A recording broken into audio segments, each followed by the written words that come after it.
అందరికీ సాయిరామ్ అండి. బాబా గారు నాతో చేయించుకునే చిన్ని చిన్ని పనులు మీతో షేర్ చేసుకుందాం అనుకుంటున్నాను. ఏమీ లేదండి, ఆ రోజు లక్షవారం. సో నేను జర్నీ చేయాలి అని చెప్పేసి అనుకుంటే బస్ స్టాండ్ దగ్గర వెయిట్ చేస్తున్నాను అనమాట.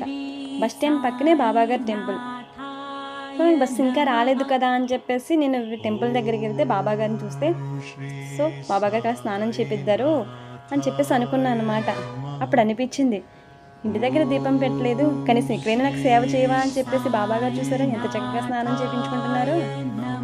చూసారండి, ఇదండి బాబాగారి మహిమలు. ఇదే కదండి బాబాగారు చాలానండి నా లైఫ్లో చాలా చేశారు. ఇప్పుడిప్పుడే బాబా గురించి నేను తెలుసుకున్న కొన్ని విషయాలు మీతో షేర్ చేసుకోవాలనుకుంటున్నాను. నిజంగానే కొంతమంది అంటారు కదండి బాబా దేవుడు కాదు అని చెప్పేసి. ఎవరి గురించో నాకు అనవసరం అండి, కానీ నా లైఫ్లో నాకు జరిగిన కొన్ని సంఘటనలపై చెప్తున్నాను. ప్రత్యక్ష దైవం అండి.